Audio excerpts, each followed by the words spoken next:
If you're new to fragrances and somebody were to tell you that you can get niche fragrances for less than $100, you're probably gonna be like, no, this guy's just, what's the catch here, bro? But no, that's the reality of things. On a lot of discounters, you can get Manceras and Montales for less than $100, sometimes even less than $80. I've even found some for like $65. These are technically niche fragrances where they specialize in fragrance and fragrance only, and they have quite a few good fragrances. Today, we're gonna be talking about the top 10, and we're gonna be doing some honorable mentions on a few of them. The reason they're not on this list is they're just better than them, and these are still worthy of talking about, but they're gonna cater to a very specific audience, so pay attention real close and hit that subscribe while we're ahead. This is called Aqua Gold. Aqua Gold is not something that, you know, really deserved a ranking in the top 10, but I did want to tell you guys at least what it smells like since we're here talking about a bunch of them. Aqua Gold smells like a lot of those fresh herbal fragrances, very herbal. If you think of old school Dior Eau Sauvage, not Dior Sauvage, Eau Sauvage, very aromatic, fresh, barbershoppy style DNA, or even if you think Roja's Oceania, things like that, but a lot more towards the herbal nature of things. So if you're like 30 and up, I feel like it'll suit you, but even then it might be like 35 and up. But for you gentlemen that are looking for fresh and very, very herbal, that's a good one to go with. Another one that I think is worth mentioning is called Aqua Palma, and Aqua Palma reminds me of other more expensive fragrances. I can't quite pinpoint exactly what it reminds me of, but it does like this fresh, fruity, almost if you think of like the tiare flower that's found in Louis Vuitton City of Star type of vibe. It doesn't smell like City of Stars, but it just gives me that aura, like you're going to the beach, etc. One thing I do remember is that it opened up very nicely, that lotion, sunscreen, etc. with the fruits, but the dry down of the musk and tonka just started going off and I really didn't enjoy it. Lastly, as an honorable mention is gonna be Santal Wood. It's a good basic fresh fragrance. It's very coniferous and spiced. So it's got like cardamom, I believe, and all of the woods that are in here are of the camphorous genes, basically, like, you know, the juniper berries, pines, so trees that are of the pine nature, basically. So very intensive, dry, and I would say just intensive is a good way to describe it. So that's just a description of the type of notes that come with the conifers. This one, however, is not that intense. It's actually very easy to get into. It's just kind of basic. All you're getting is like the punchy woods and some spice, which isn't a bad thing by any means, and a good entry level if you like dry, woody, fresh, basically. Simple as that. Now let's go ahead and get started with the actual list. Starting things off at number 10, and we're gonna work our way down to the best one. So this one, the reason it's not actually the best is because it's not that complex. It's a vanilla fragrance. It's called Vanilla Absolute, or Vanille Absolute. Yep, Vanille Absolute. It still smells really nice. I find that women will probably rock this one, or it'll smell much better on women. There's just vanilla, cinnamon, and some cloves, maybe even some woods. It's unisex, honestly, but I find that it will have a sexier effect on a woman. In terms of its longevity, it doesn't give me more than about 6 to 7 hours, but ladies, you can rock this every single day. I've smelled a woman rocking Bianco Latte to the fucking gym, and it smelled amazing, okay? So there's no doubt in my mind this would have also smelled just as amazing on her as it would on anybody else. But the most appropriate would definitely be for like special events, dates during the fall, winter, and the springtime. It wears relatively light. It's a good smelling vanilla fragrance. Honestly, one of the best ones at the price point. So that, for whatever it's worth, is still worth something. And that's pretty much it. Nothing too complex overall. Coming in at number 9, Chocolate Greedy. Chocolate Greedy has to be one of the most photorealistic recreations of baking chocolate, basically.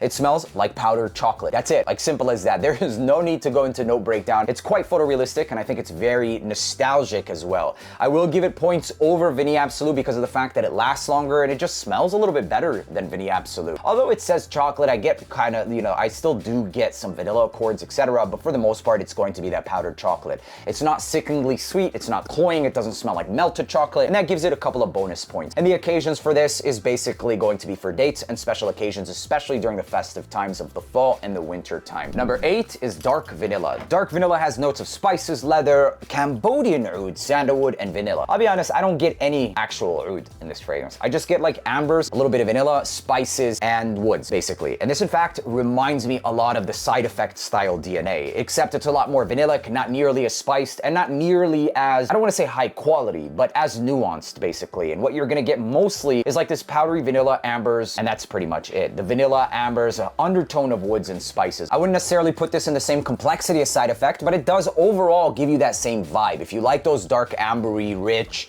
even slightly spiced fragrances, this will do that, but it tames all of those spices. It's a lot more muzzled and not as nuanced as something like Side Effect. So if you enjoy those dark ambery fragrances, I think it's gonna be really good, but it's not one of their best ones. I personally like a bit more of that richness and depth. This could have been much better in my opinion if there was just a little bit more concentrations on some of those accords, like maybe more vanilla, more spices, etc. Overall though, it's still an excellent fragrance. So this is where the scoring starts to really take it up a notch. And I would place this at like a 7.75. Warm, resinous, vanillic, powdery a little bit, and spiced woods. Where I'd wear this is going to be strictly for the fall and the winter time, and the occasions is bros, special events, and going out for dates. I have to emphasize though, it's not as nuanced, which means like it's not as rich as other fragrances that do this. I think that if you're gonna go for something like this, however, in this price range, aside from like Middle Eastern cheapies and stuff, this has to be one of the best ones for what it's doing. There are still some cheapies that I think does this style, scent profile even better. Nevertheless, 7.75 is what it deserves. Next place is Oud Tobacco. This is very unique,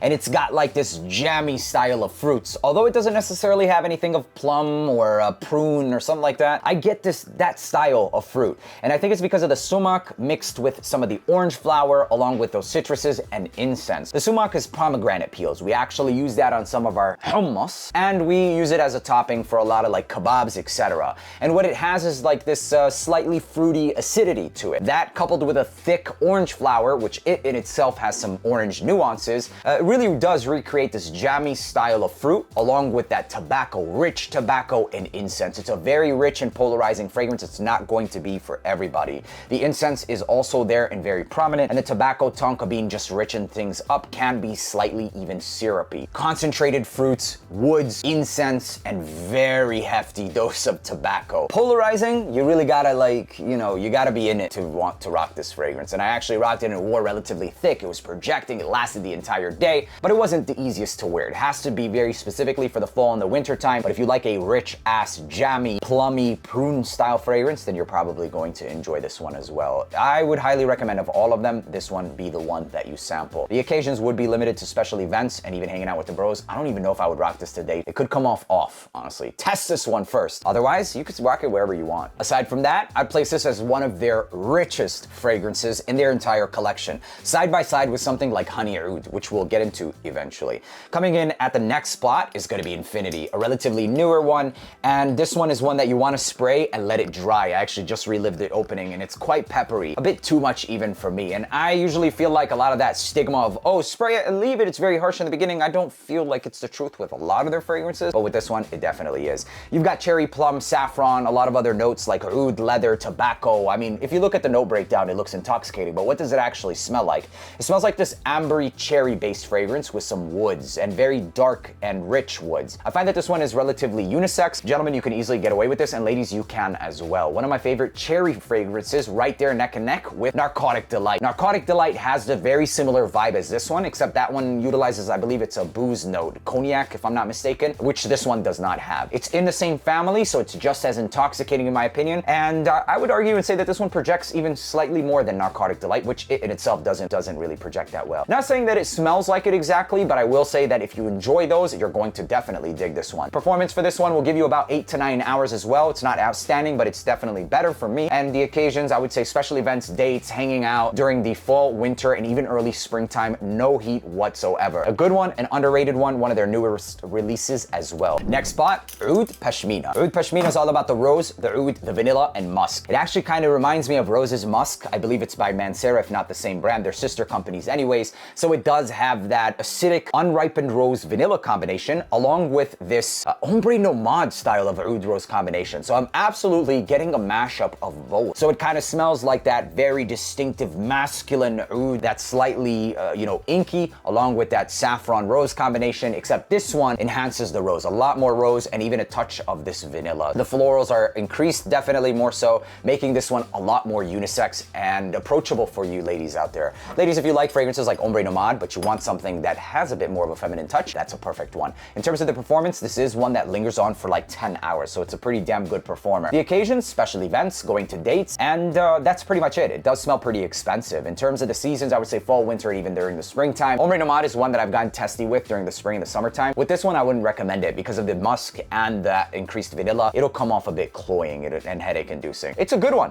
Oud Pashmina is one of the most underrated ones as well, in my opinion. Next up is called Ristretto Intense Cafe. It smells a lot like Intense Cafe, so it has a very similar rose. Of course, it's going to be from the same brand. Slightly unripened, acidic, but it doesn't really smell bad. That smells much better than it sounds. A lot of musks and vanilla, but also this one has a pretty realistic note of black coffee in the opening. Although that realistic note is there, it's overshadowed by a lot of the other notes, or synthetic notes, I should say, of that rose, the vanilla, the musk. It's all all there. And so if you're able to pinpoint it, or if you're able to get through the opening of the fragrance, then you'll really enjoy it. It has to be said that it was one that I did not enjoy in the beginning. Intense Cafe and Ristretto Intense Cafe was just too much. That very intensive rose and vanilla combination was like, whoa, dude, like what's going on? Saffron. But I grew to really love it, actually. I love Intense Cafe now. And for me, Ristretto, with that addition of coffee, is everything. It's a bit more towards, I don't want to say it's a bit more masculine, but it makes it easier for me personally to rock. I wish the coffee nuances would last longer, that dark, bold black coffee, but it does dissipate within the first like hour and a half, I would say, drying down into something that's a lot closer to just Intense Cafe, which is very compliment worthy, by the way, and does the absolute best during the fall and the winter time. If you're looking for something for special events, dates, that's what it's most suited for, man. It does smell expensive and it smells like money. If you can find it at the right price for less than $100, it's absolutely worth it. We're down to the last three, the best three. Starting in at number 3 is going to be Crazy in Love. I'm crazy in love with this fragrance. This is probably the best saffron oud combination that I have. Is it saffron rose combination? Sorry, no oud actually in this one. So it's saffron rose with some brown sugar, maybe even a little bit of vanilla. If you were to take Arabian's Tonka, okay, that does the same exact saffron, very sparkling spice, oriental and high quality smelling with that sugar and some of that vanilla, and remove all of the oud and the ambers and the woods and all of the masculine traits, you end up with something like this. This does not mean that it's not a masculine fragrance. Well, it definitely is feminine leaning, but it doesn't mean that if you're a masculine person, you can't wear it. You absolutely can, but you have to appreciate very specifically the note of rose, and I love it. It smells like money. Ladies and gentlemen, this is one of the best rose saffron combinations, period. It takes Arabian's Tonka and strips it of the oud. Simple as that, man. So if you couldn't rock something like that, ladies, I highly recommend you get into this. One of the best fragrances for women from Montale, and the best for men, saffron rose combination. Performance for this one is almost the entire day. I would say about 8 to 9 hours. That's almost my entire day. And the occasions for this is special events and dates. It smells expensive. It smells more expensive than the price tag, and I hardly say that for something that's already pretty pricey. And let's just clarify this. I would put the price tag at this, discounters at around what, $80 to $120. It does smell more expensive than that. So the seasons for this one, I would say, was the absolute best during the fall, the winter time, and even during the springtime, you can get away with it easily. Summer, maybe even during the early days or summer nights, it'll do just fine. For the price, absolutely worth the grab. Number 2 is Honey Oud. Honey Oud is amazing, but it's not for everybody. I highly recommend you test this one out as well.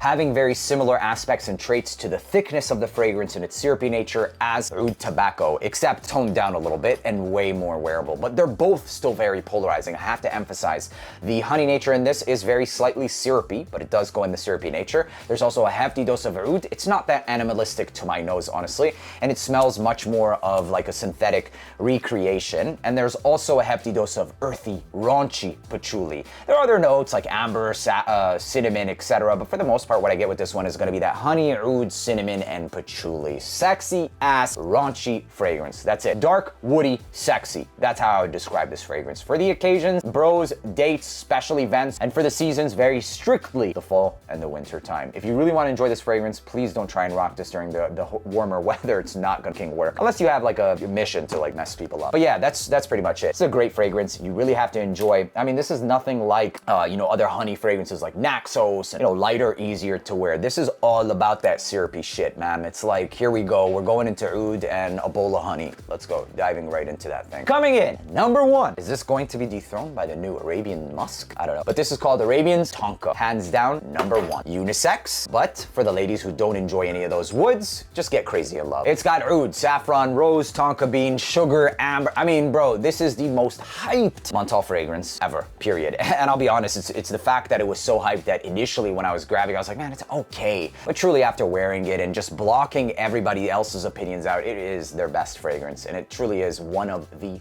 best fragrances that do oud, saffron, and vanilla. Simple as that. The quality shines. I think it's great from the opening all the way to the dry down. It lasts the entire day. It's unisex, maybe slightly leaning masculine because of its woody and oudy nature, but everything in here, it's sparkling, it's diffusive, it's mysterious, it's sexy, it's alluring, and that's pretty much it, man. Hands down, number 1 is Arabian's Tonka. In terms of the occasions, special events, hanging out with the bros, I mean, going on dates, I've smelled people wearing this literally everywhere. For the seasons, it's gonna be best for the fall, winter, and even during the springtime. I wouldn't try and wear it during the hotter weather period, and that's pretty much it. So let me go ahead and give you guys a rating really quick as to how these stacked up, how close in terms of like how good they are, etc. Maybe it'll be of some value to you. Since it's not frequent that I'm gonna be doing these lists unless they come out with a lot of new releases, so subscribe and you won't catch or you won't miss those videos. videos. So in terms of Vini Absolute, I would give this a 6.75, and it deserves every bit of that. You go 6.75. It smells really good. It's just kind of basic, and that's pretty much it. In terms of Chocolate Greedy,